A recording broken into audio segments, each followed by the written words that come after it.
In 2015, the subversive yet nostalgic video game Undertale was released and immediately reached the heights of internet fame.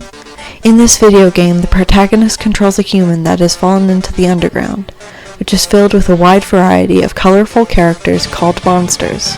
The point of the game is to reach the portal back to the surface, but the path is blocked by battles with monsters of all sorts. The monsters were trapped underground by humanity for fear of monsters' potential power, and the only way for monsters to escape is by collecting 7 human souls and using their combined power to break the seal blocking their escape.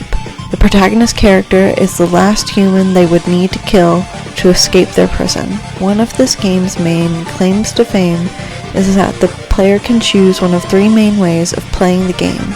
Each correspond to 3 ending types. In the genocide ending, the protagonist kills every monster they meet, thoroughly eradicating all monsters, resulting in a thoroughly creepy metagame interaction between the human character and the real player that ends in the destruction of the world within the game. In the neutral ending, one does not kill all monsters, but one does not befriend all monsters either. This ending has a variety of options, but the ultimate end is with the protagonist leaving the underground, but leaving the monsters trapped behind. The ending that most follows the themes of this class, on the other hand, is the third type, known as the pacifist ending.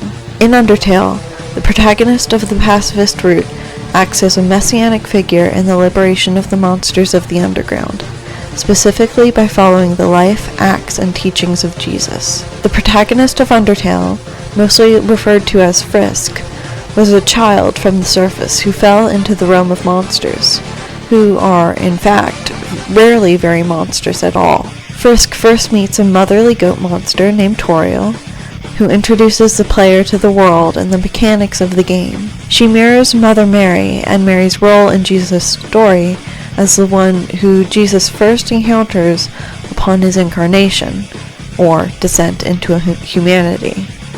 The one who raises him, loves him, and ultimately leaves him to face his fate. Frisk, like Jesus, enters a world that has long prophesied their coming, the one with the power to free the world or destroy it, to forgive or to condemn as the player decides. To that end, a messianic Frisk proceeds through the world with the ultimate goal of reaching the seal that traps all monsters underground. In the most biblical path, the player deliberately sets a stage to shatter the barrier by gaining the faith and trust of each monster they meet. The so-called bosses of each area, usually the most notable characters Frisk encounters along the way, usually correspond to the disciples. Most notable among these is Sans and Papyrus, brothers who are reminiscent of Simon Peter and Andrew, or of the sons of Zebedee. Depending on which gospel is referenced, one of these sets of brothers is among the first group Jesus calls to discipleship, just like Sans and Papyrus are the first major characters won over by Frisk. Sans also serves as a parallel to John the Baptist, someone who has foreknowledge of the coming of the messianic figure and the meaning of their coming, and therefore helps to prepare the way for Frisk. The other disciple characters are, among others, Undine, who is a representative of a Roman soldier in her violent stance against Frisk, which is softened over time; Alphys, the Mary Magdalene or woman at the well figure, whose faith in the messianic figure absolves her of her sins; Muffet, the tax collector, as well as Napstablook and Mediton, the literal ghost Frisk heals a la Lazarus. All are slowly convinced over the course of the story of Frisk's power to save them, and helps them as best as they can. One of the most notable ways Frisk's journey mirrors Jesus's is that Frisk is almost entirely non-violent.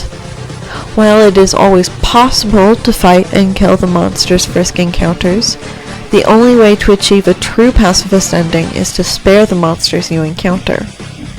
Sometimes this means aiding the monsters and, in essence, healing them of that which ails them, not unlike how Jesus healed the sick, often in ways that appeared odd and off the cuff, not unlike Frisk's treatment of the monsters. However, this method of quelling the fight fails.